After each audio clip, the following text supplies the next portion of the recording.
Ford did his graduate and postgraduate training at Cornell, UC Davis, and UCLA. He was a professor at UC Davis and director of their long-term agricultural research for a little over a decade before starting as an adjunct professor at EEB in 2005, and shortly thereafter CFAN's fellow. He's continued in his adjunct role since 2005.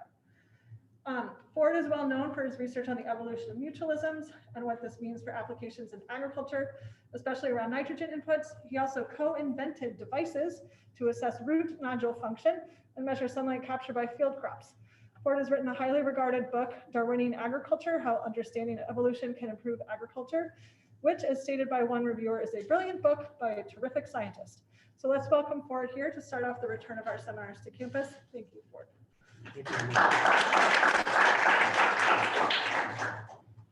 Well, I'm having my doubts about heterosis, otherwise known as hybrid vigor, but there are advantages to the hybrid format, so that's what we're going to do. So I've been studying nitrogen fixation off and on for 45 years. I will talk mostly about the last 20. And the long-term goal of this research has been to find ways to reduce the need for nitrogen fertilizer without reducing crop yields in a way that would promote, say, like if we could just ban fertilizer, right? And Brazil would be happy to grow the corn that we would not be growing by clearing the Amazon. That's not the approach that I advocate. Let's see. All right. Is that working in Zoom land as well? Yes, it is. Okay. So I'm going to argue that we could cut fertilizer needs in half by breeding for lower protein cereal grains.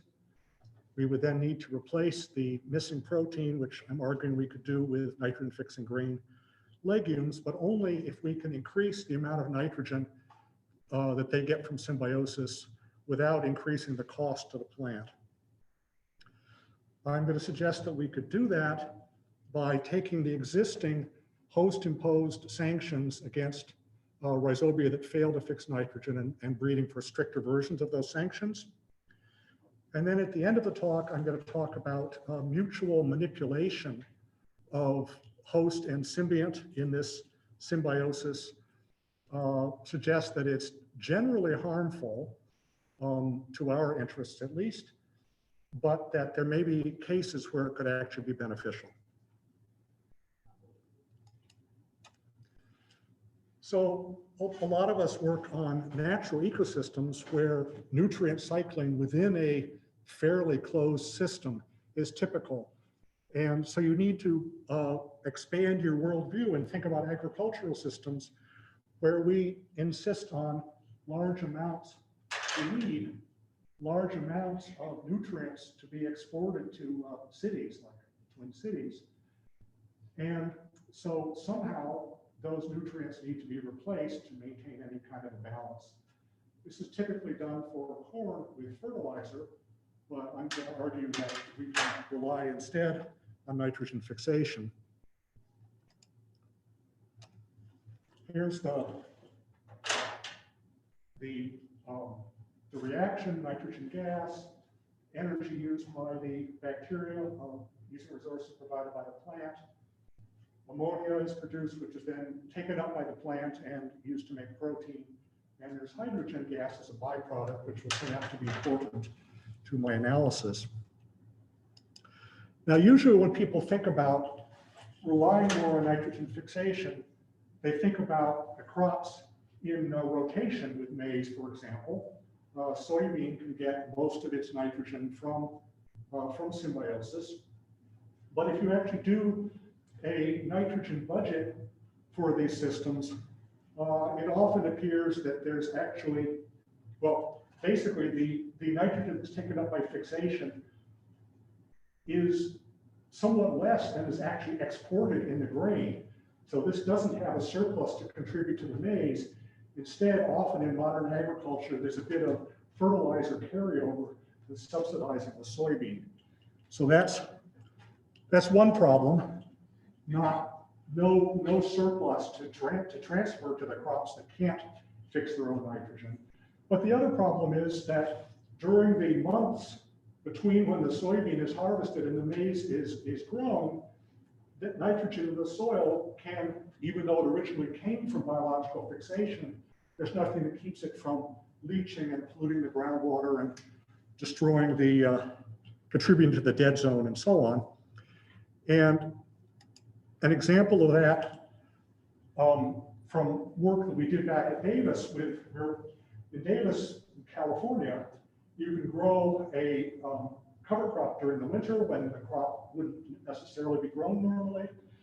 This is an early stage in the growth. By the time it's ready to plow down, it's actually produced enough nitrogen to be a significant contributor to the following crops. But the release of nitrogen from this decaying material is not automatically synchronized with the uptake by the crop. And so Hiroshi Hasegawa, who was younger when this work was done, ran a well-regarded model. It doesn't mean the model necessarily right, but compared the amount of leaching of nitrogen from this cover crop before it could be taken up by the wheat crop relative to how much leaching you would get from well-managed nitrogen fertilizer, and concluded that you could actually get more nitrogen leaching from the cover crop. Now that's dependent on the fertilizer being well-managed, which of course is not always the case. But nonetheless, this reliance on another legume in a rotation to feed crops that aren't able to fix their own nitrogen is problematic. And so I'm going to suggest another approach. Aren't I? I think I am. Yes. Which is certainly speculative, but this is an idea I stole from Adam Smith, whose picture is hidden up here behind mine, Wealth of Nations, where he argued that much of our progress over the course of civilization has come from increased specialization. If you specialize on something, you can get really good at it. And he was talking about humans, but it occurred to me that that could perhaps also be applied to plants. And so maize is an example of a plant with the C4 photosynthetic pathway. They have these little compartments where they concentrate CO2 that has two benefits. First of all, it gives them a very high photosynthesis rate. And second, because the photosynthetic enzyme is the main nitrogen component of the leaf, they can actually have high photosynthesis rates without very much nitrogen in their leaves. But we know that corn needs a lot of nitrogen, but that's because of all the nitrogen that's being exported in the corn grain. It's not just for photosynthesis and vegetative growth. Now let me explain this graph here, which will illustrate the changes that I'm proposing. This horizontal axis is the metabolic cost of making seed for each of these species. And the metabolic cost of making protein and oil is about the same. Starch is cheaper, but protein and oil are about the same. So we can actually move up or down in this graph, changing seed composition without expecting, at least in theory, without a change in the total amount of crop that's produced. Okay. And so what I'm suggesting, since the reason we have to fertilize maize is to replace all the nitrogen that's being exported in the grain, cut the nitrogen, that's this axis here, the protein content, cut the protein content of the grain in half, make the same amount of corn, but mostly more oil and less protein. Oil doesn't have any nitrogen, it doesn't need any fertilizer to replace it when it's harvested. And because maize is so good at photosynthesis, and that's what oil needs, basically, is carbon, we could have the same yield, but half the fertilizer. So that's basically what I'm proposing here, cutting fertilizer in half because we're only exporting half as much nitrogen in the grain. but that leaves us with less protein.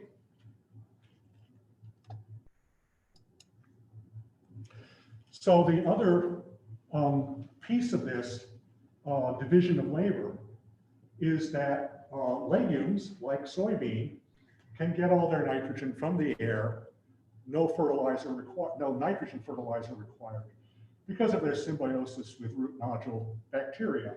And so we go up here to the soybean, we can do the same thing. Moving in the vertical direction doesn't change the yield because the glucose cost is the same for oil and protein. We get more protein from the soybean to replace what we're not getting from the corn. And this is what it looks like. The same total protein and oil yield, but half the fertilizer. This, of course, is in addition to all the other things that we're doing in terms of, putting fertilizer on at the right time and not putting on more than is needed and so on. It's on top of that, we can cut it in half, I think. But that assumes that we can get all that, we can get that increase in nitrogen fixation without having to divert a lot of metabolic energy more than we're spending currently. Because if we did that, we wouldn't get what we're after. Now we get to the evolution. So my argument is that in order to get more nitrogen fixation without having an increased cost to the plant, we're going to need better cooperation between the two partners in this symbiosis.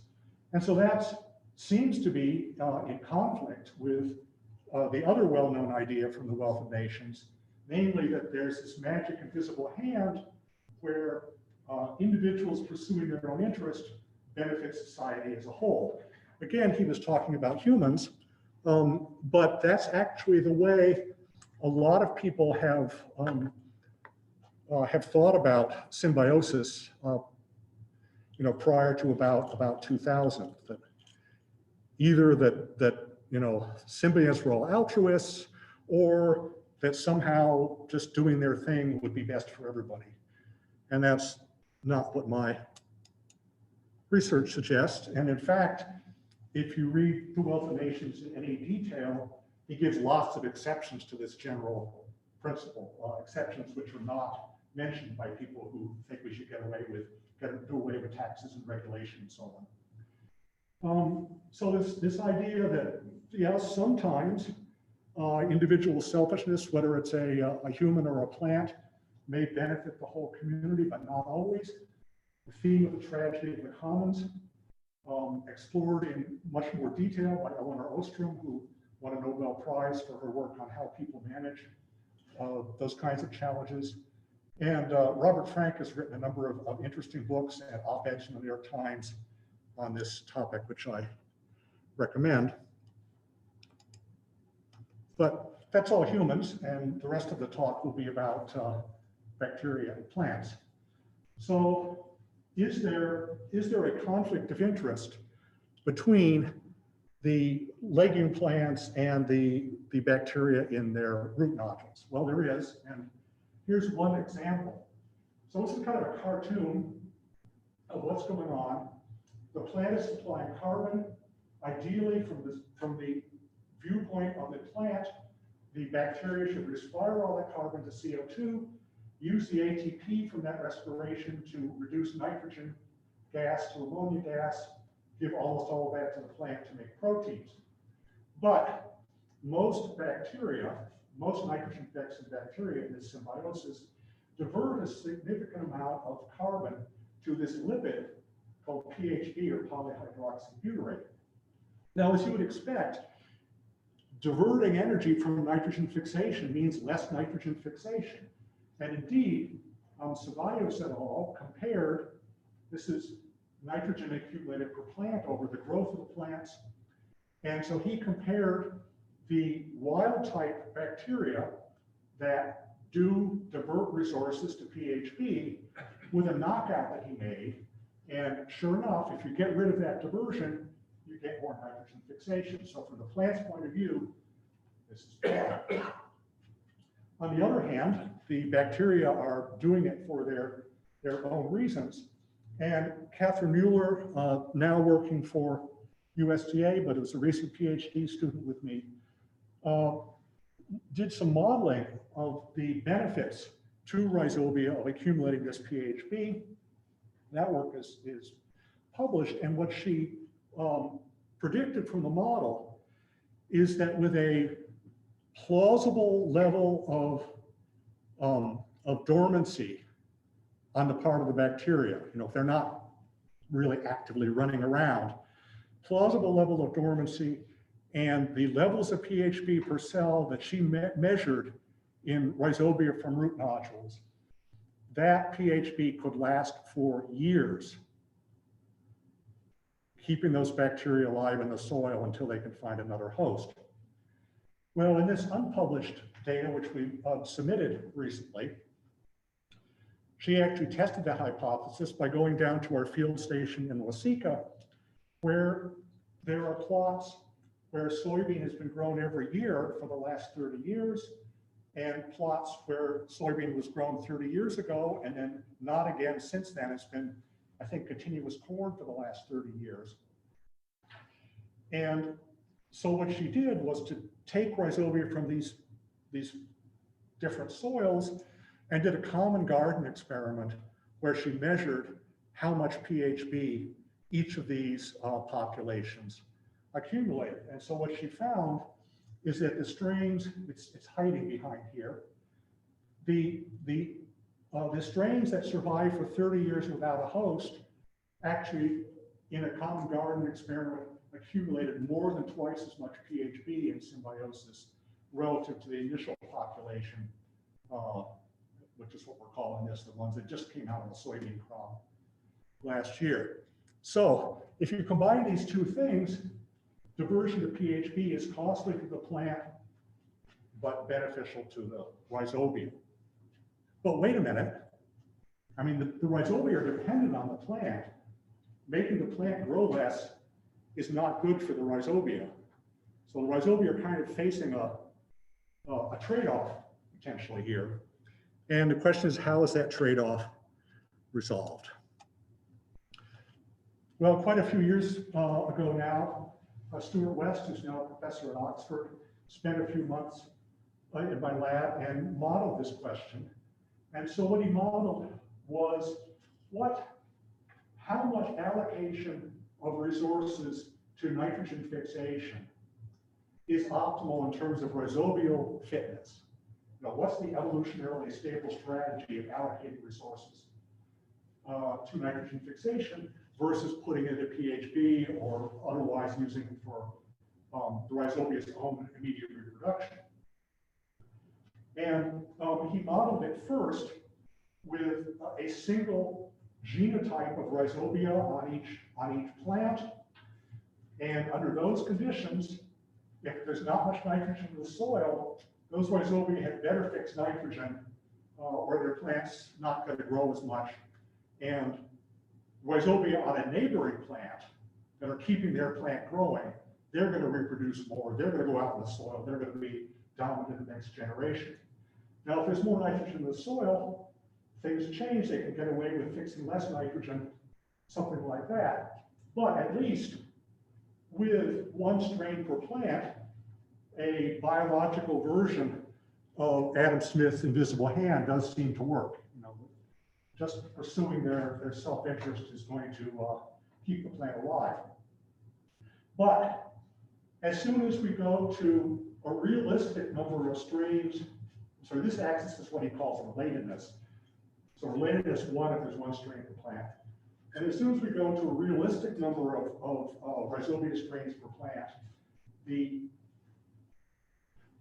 strains that fix no nitrogen, that put everything into their own reproduction, they're predicted to win in competition against the foolish altruists that try to keep their plant alive unsuccessfully while cheaters on the same plant are putting everything into their own reproduction.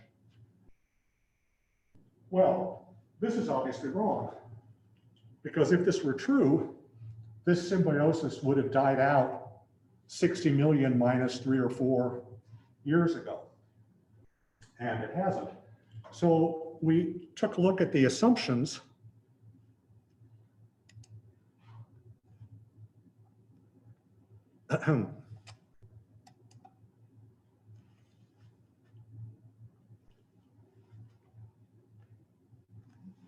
we took a look at the assumptions behind the initial model and considered an alternative assumption, which was that in addition to the collective benefits shared by all the rhizobia, having a healthy plant, that there would be some individual benefit to fixing nitrogen, which could come from the plant monitoring root nodules and shutting off resources or otherwise punishing root nodules that were not contributing enough nitrogen.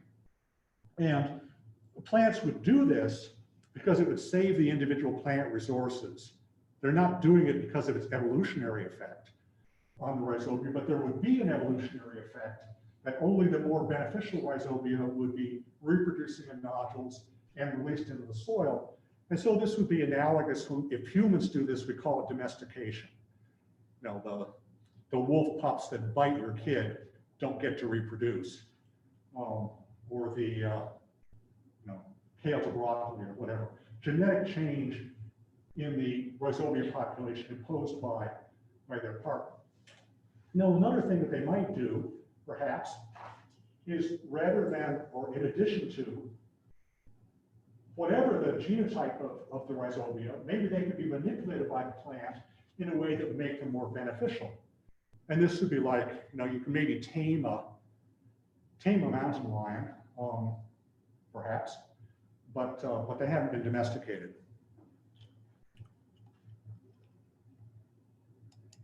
Darwin wrote about domesticated rabbits. The baby rabbits are friendly to people, whereas wild rabbits, they're just very afraid of people. So when he modeled that domestication hypothesis, that the plants impose sanctions on non-fixing or less beneficial nodules, then over a whole range of within plant diversity, under a couple different versions of that alternate assumption, now strains that fix nitrogen have higher fitness than those that don't, because they're going to get shut down by the plant if they don't. Well, but is this true? There was some evidence in the agronomic literature that might actually be something that plants could do, but we did experiments to ask this question. And in all of these species, what we did was to take a good nitrogen fixing strain of rhizobia and in some of the nodules, expose those nodules to an atmosphere that had very little nitrogen gas, so stopping them from fixing nitrogen. Now, in theory, they're not fixing nitrogen, they've got extra resources, they ought to be able to reproduce more, but if you look at the actual number of rhizobia per nodule, we see exactly the opposite result, that the non-fixing strains reproduce less because of the plant response to their failure to fix nitrogen. And so that's consistent with the last two models. And this often showed up as an effect on nodule growth. Here you can see nodules that are fixing nitrogen. They've gotten bigger here. They have more rhizobia in them. Here, we expose these nodules to a nitrogen-free atmosphere. They stopped growing, more or less. And there were fewer rhizobia in those nodules. Well, all of the data in this graph come from cases where there was very little nitrogen provided by the rhizobia to their host plants. And I think these results, these fitness cost of not fixing nitrogen when you get punished by the plant, probably explains why it's not very common out in the field to find rhizobia that go into roots and make nodules and then don't fix nitrogen. But what is common is mediocre rhizobia that fix something on the order of half as much nitrogen as the best inoculum strains that farmers use. And so Toby Keers, who did the initial soybean work, she's now a professor at the Free University of Amsterdam.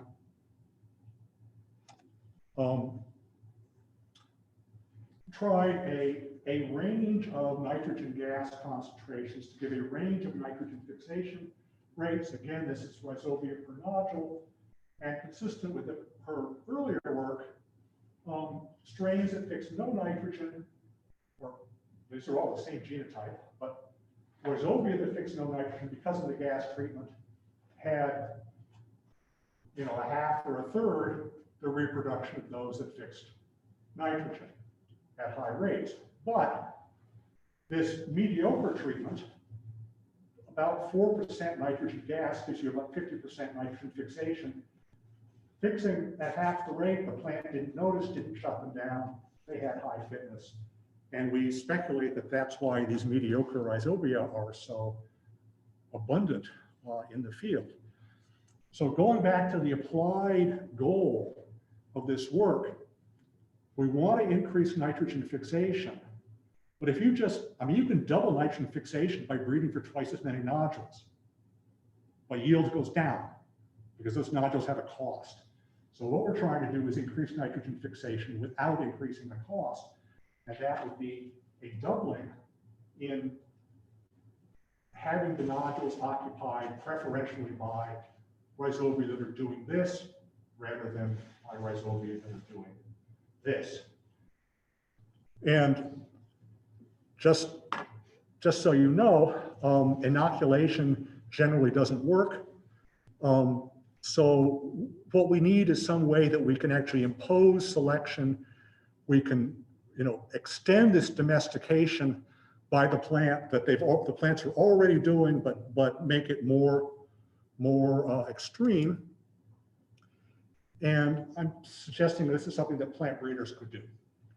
So the idea here would be to start out with a genetically diverse population of whatever the legume is, measure the yield of these, but don't pick which genotypes go into the next phase of the plant breeding program just based on this yield.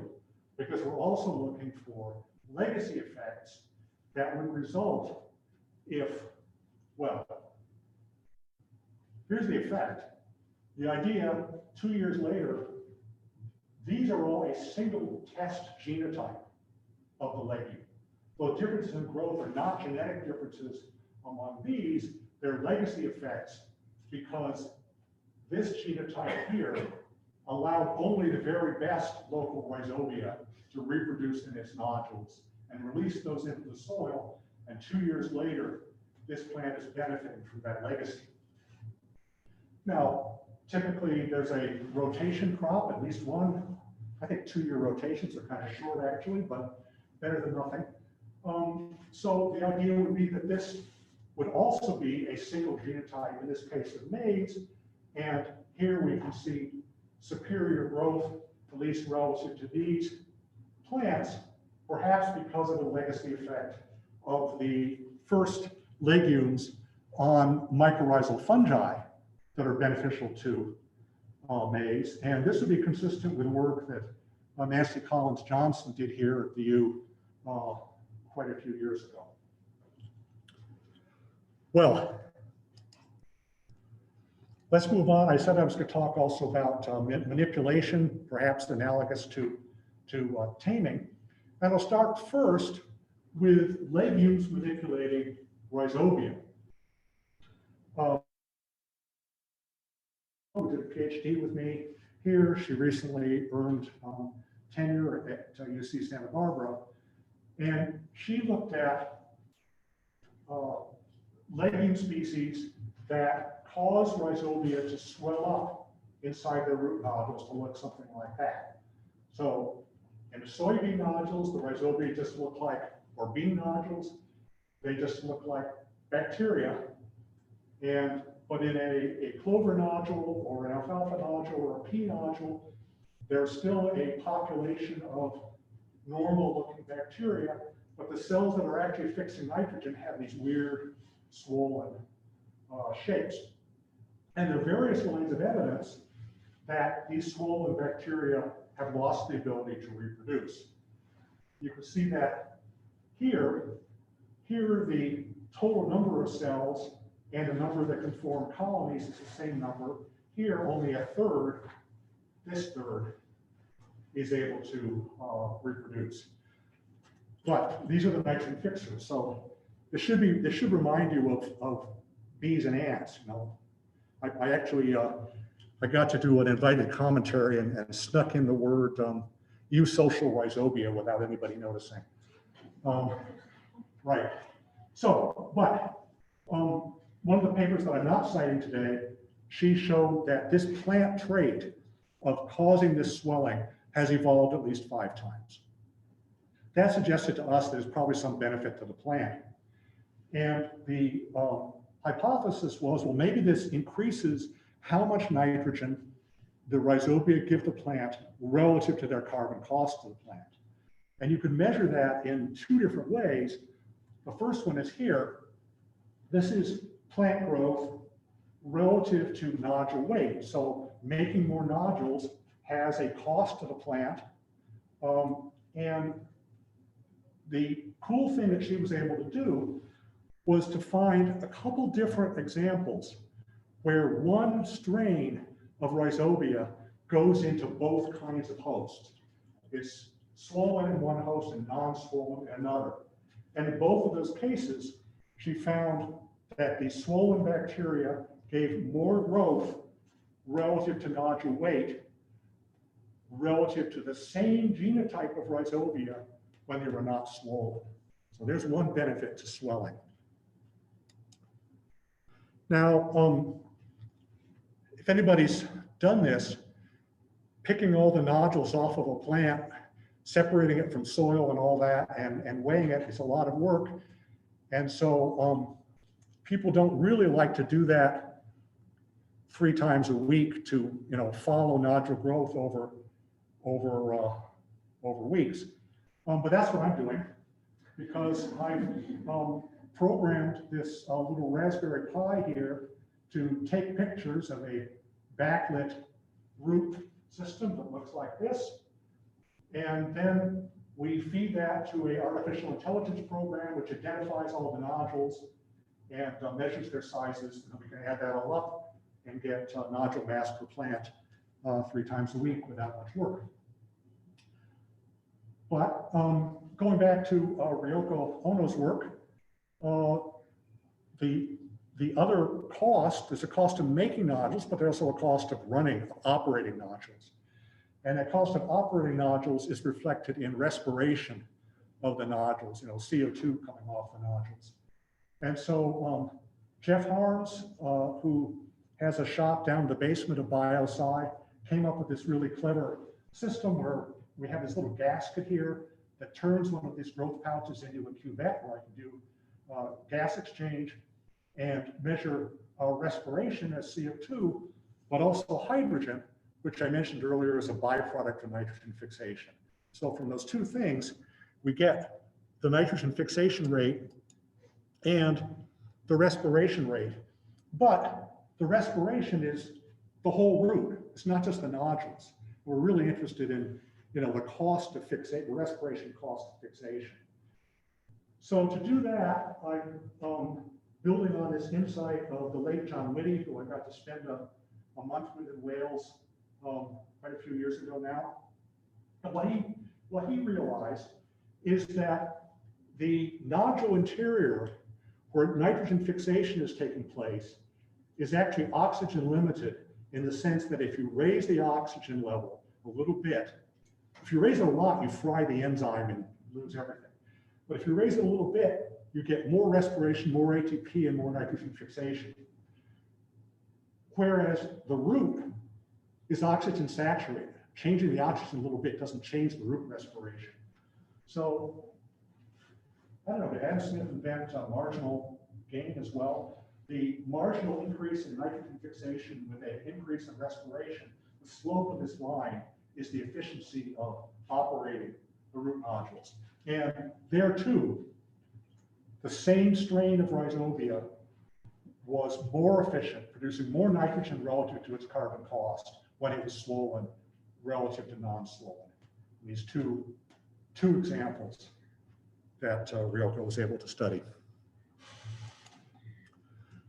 Well, that's manipulation of rhizobia by plants. I'll briefly talk about the flip side of this, which is manipulation of plants by rhizobia. Now, it's been known for a long time that many rhizobia produce plant hormones, or things that are so similar to plant hormones, you might as well call them plant hormones. And this hasn't been studied very much, but there are a few cases, and this is one of them. Will Ratcliffe, who's now a professor at Georgia Tech, did a PhD with me about the same time as Ryoko. This is a case where rather than making a plant hormone, the rhizobia actually make a toxin that blocks the operation of a plant hormone. It interferes with the plant hormone ethylene. And as you would, I hope, expect, this manipulation of the plant by the rhizobia for the benefit of the rhizobia has a cost to the plant. Here's the wild type manipulating strain, plant growth, and here's growth of the plant when using a knockout that doesn't interfere with ethylene signaling. Well, okay, but presumably the rhizobia do this because it's benefiting rhizobia fitness. And so we'll take a look at that. And first did an obvious measurement of rhizobia per nodule, and really didn't see a significant benefit to the manipulating rhizobia in terms of rhizobia per nodule. But he was also able using the flow cytometer in Tony Dean's lab, to measure PHB per cell. And there's a big difference that these rhizobia that were manipulating the plant, those rhizobia were accumulating a lot of this PHB, which Catherine Mueller showed could really enhance their survival in the soil. Will actually did some survival work as well that was consistent with that. Here's a more recent example of rhizobia manipulating plants. In this case, they are making a plant hormone, the hormone gibberellin. And what the gibberellin does, some rhizobia get into nodules, they start making gibberellin. That stops the plant from making any more nodules. So the plant has to give everything it's got to those early settlers. And here, start out with a 50-50 mix of the two, and the gibberellin producers, come to dominate the root system over plant growth. Now, I couldn't actually find anything on the effect of this on the plant, but my assumption is that stopping the plant from making as many nodules as it thinks it needs probably is not a good thing from the standpoint of the plant. And yet, there's this vast literature of so-called plant growth promoting rhizobacteria. Bacteria that seem to have a beneficial effect on plant growth. Many of them are living on the root surface or nearby in the rhizosphere. And it's very strange because some of these bacteria do things the plant can't do for itself, like maybe solubilizing phosphorus or making a toxin that defends the plant against root pathogens, or nitrogen fixation, which is what I study. But there are an awful lot of examples where it seems that all these bacteria are doing is producing some hormone. We say, oh, hormones stimulates plant growth, but it only takes a few micromoles of hormone. It's very, very small quantities. So the metabolic cost saving of having bacteria make your hormones rather than making yourselves is negligible. In fact, it's negative, because if you're a plant pumping carbon out into the rhizosphere to feed these hormone makers, most of that carbon is eaten by who knows what, pathogens or anything.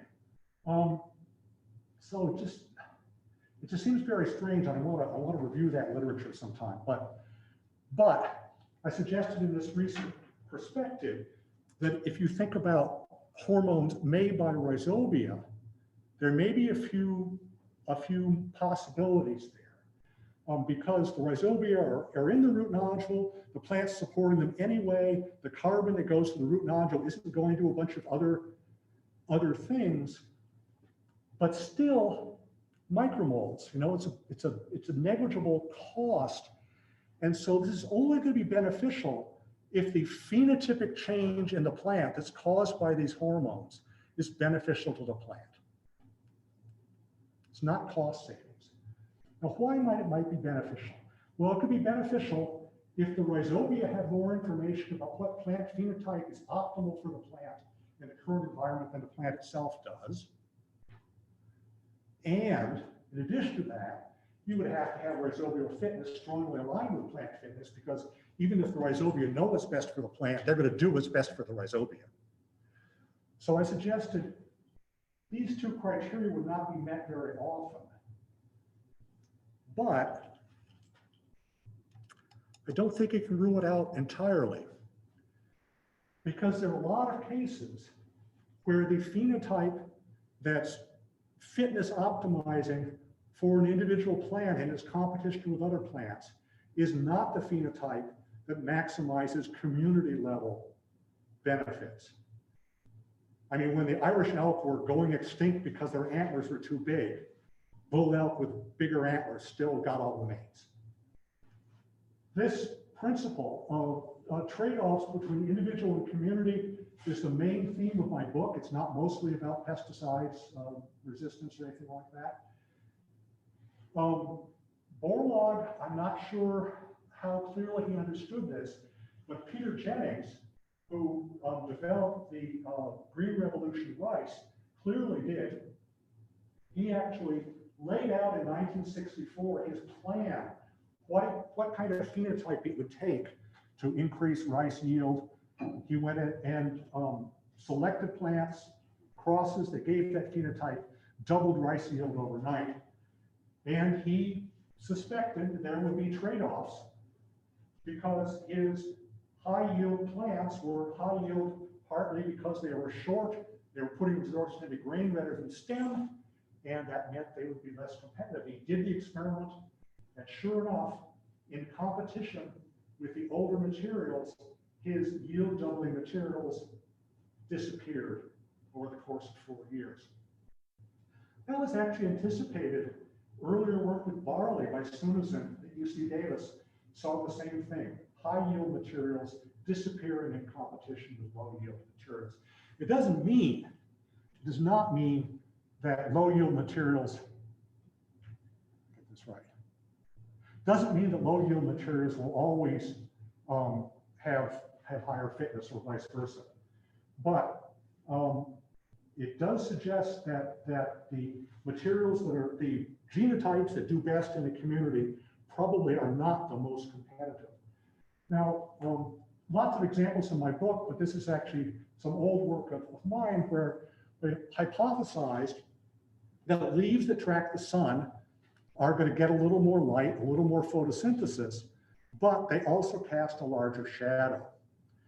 And some computer modeling that I did suggested that this additional shading of lower leaves could actually result in lower photosynthesis from solar tracking on a community level, even though the individual leaves had higher photosynthesis. And we did some experiments where we disrupted solar tracking and measured photosynthesis and so on. And sure enough, there was a benefit of solar tracking at low leaf area where the shadows of the leaves were falling on soil. Well, once the shadows of leaves started falling on other leaves, you actually had a cost of solar tracking. And so the suggestion was that this trait has persisted despite its community level cost, because the shadows cast by those leaves are often falling on neighboring plants and suppressing competitors. Well, here's another example that getting to how we might use the rhizobium. We just had a drought, and so there's a lot of interest in drought-tolerant crops. And both Monsanto and Pioneer have developed what they called drought-tolerant maize. And in both cases, there's a really strange thing, which is if you look at soil moisture over weeks, the so-called drought-tolerant maize is sitting in wetter soil. It's not water limited, it's got water in the soil, whereas the Czech variety doesn't. in both of these cases. Now, you might suspect that, with $100 million on the line, somebody stuck out in the middle of the night and watered the drought-tolerant materials. But there is a more scientific explanation, and that is the reason there was water in the soil is that the so-called drought-tolerant materials had not used it. They had grown less relative to the check. They had less leaf area relative to the check, and therefore they left water in the soil for when it was really needed. Now think about this. The ancestors of maize, teosinte and so on, have had millions of years of exposure to drought. Why didn't natural selection come up with this? Well, because a plant that leaves water in the soil for later use, its neighbors could take that water, unless the whole field is the same genotype, which is what we have in agriculture. Well, what's the chance of exploiting this individual versus community trade-off in water use in a way that could increase crop yields without having to use more fertilizer or irrigation and not having to drain those wetlands and clear the tropical forests? Tom Sinclair, my major professor, who's still active he's older than I am, modeled this trait of limiting transpirational water use by soybean. Modeled it as a function of year, as a function of geography, and concluded that 70% of the time, this transpiration limiting trait would be beneficial to soybean yield. Now, Walid Sadak, a colleague in this building somewhere, looked at rhizobia. We know that rhizobia, some of them make auxin, plant hormone. So the question is that a way that we could achieve this goal of reducing transpiration in a beneficial way? And what he found, I think this is data for wheat, is that higher levels of root auxin resulted in substantially lower transpiration, which potentially could give this benefit. So even though in general, I think manipulation of plants by bacteria is likely to be harmful, if that manipulation essentially forces the plant to be more public spirited and expand community level benefits at the expense of that plant's competitiveness, then it might be useful. So to summarize, I suggested that we could reduce the amount of nitrogen reduce fertilizer needs by breeding for lower protein maize, so that there's less nitrogen leaving in the maize grain that has to be replaced. We still need that protein, but that could come from nitrogen fixing soybeans, not from fertilizer. If we can increase fixation without increasing its cost to the plant, possibly by developing cultivars that have stricter sanctions against mediocre rhizobia. And this is all fairly speculative. Well, this part is speculative, I would say. And then this last part's pretty speculative as well. There is evidence that legumes and rhizobia manipulate each other, but whether we could actually exploit that manipulation in a beneficial way, I would certainly call speculative. I'm just going to click through my bibliography so that people know it's in the recorded version of the talk, if anybody's interested in looking those up. And do I have time for questions?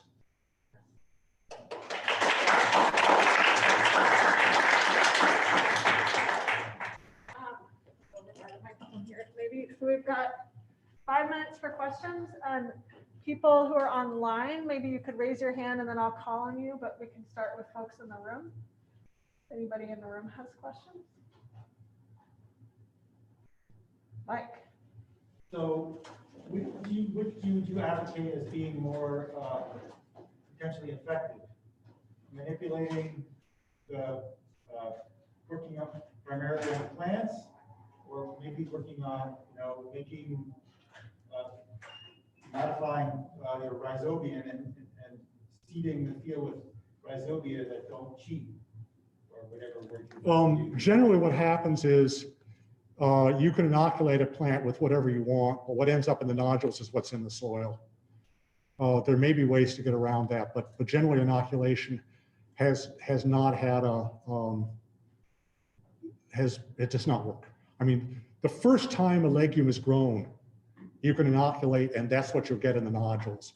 But the next year, you get the mutants of that initial inoculum, which are not necessarily as beneficial. So no, I don't think there's any point. The idea of the manipulating rhizobia could be an exception, because there might be a case where maybe you would only need 10% of the rhizobia in the plant to be auxin producers to get the phenotypic effect. And getting 10% is probably feasible, but getting 75%, I don't see any prospect of that happening. Great. So sorry, Sorry. Sarah raised her hand on Zoom, and then we'll come back. Sarah, if you could unmute and try stating your question, and we'll see if we can hear it in the room. Okay, I had two related questions. One, can you hear me? Yes. Yes. I don't Okay. think they can.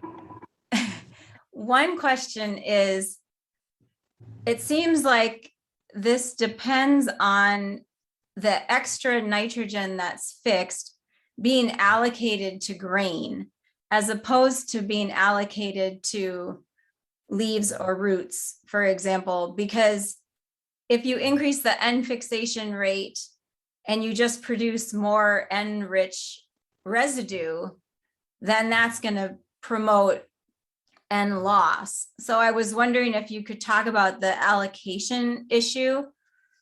And then and then related to that, I was looking at your nitrogen budgets, and it looked like there's still the same amount of N being lost in the two scenarios. And so maybe you could clarify. Yeah, Okay. so first, yes, the nitrogen fixed has to be allocated to grain. That's what happens in current soybeans. A harvested soybean field, there's not much nitrogen there. It's almost all gone in the grain.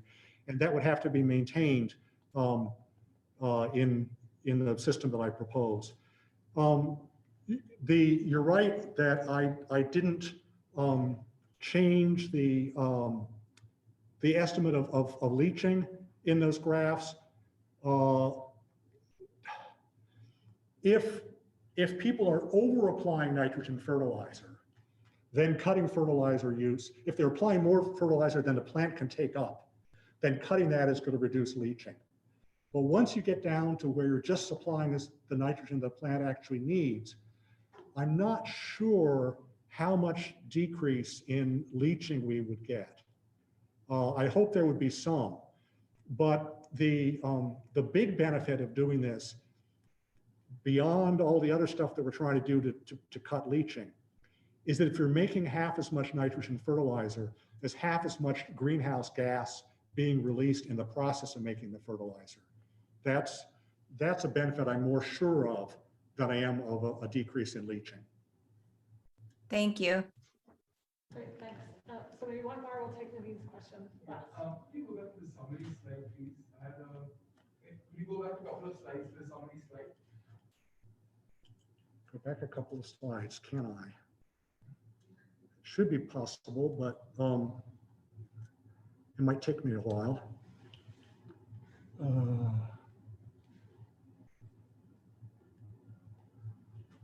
Any chance you could just ask about it? I could. So one of the points in the summary slide was that the plants could sort of sanction against mediocre rhizobia. Yes. Right. And so my question here is, for an individual, obviously it makes it, if an individual plant sanctions against the mediocre rhizobia, isn't there a smaller pool of rhizobia it can form nodules with? Oh, right. So his question is, if mediocre rhizobia get shut down by sanctions, will there be a smaller pool of rhizobia? Right. And that leads me to my Yes. question, the following question, which Yes, is that there will be, but you could cut the number of rhizobia in the soil by 90%, and still the plant would make just as many nodules. okay. There's a surplus. Yeah, so I guess my question, the question following that was like, would an individual have lesser, so if it was in the community, the multiple genotypes in the community, would it be a problem for an individual to sanction very strictly against mediocre genotypes? Would it have a competitive disadvantage? Yes, it's quite possible that a plant, well, the reason that legumes don't shut down the mediocre rhizobia is that from the immediate short-term interests of that plant, those rhizobia are still worth supporting. And so all the neighboring plants are saying, please kill them. We don't want to have to deal with them next year. Yeah, well, you kill them. So, it's another tragedy of the commons situation where it's not going to be solved by natural selection, but human imposed selection could do that. Now, that would probably mean that the first time we grew one of these soybeans, you'd have to put a little bit of fertilizer. And after that, you'd have good results. Great. Well, I think we are out of time for more questions, but let's thank Ford one more time for that. Great.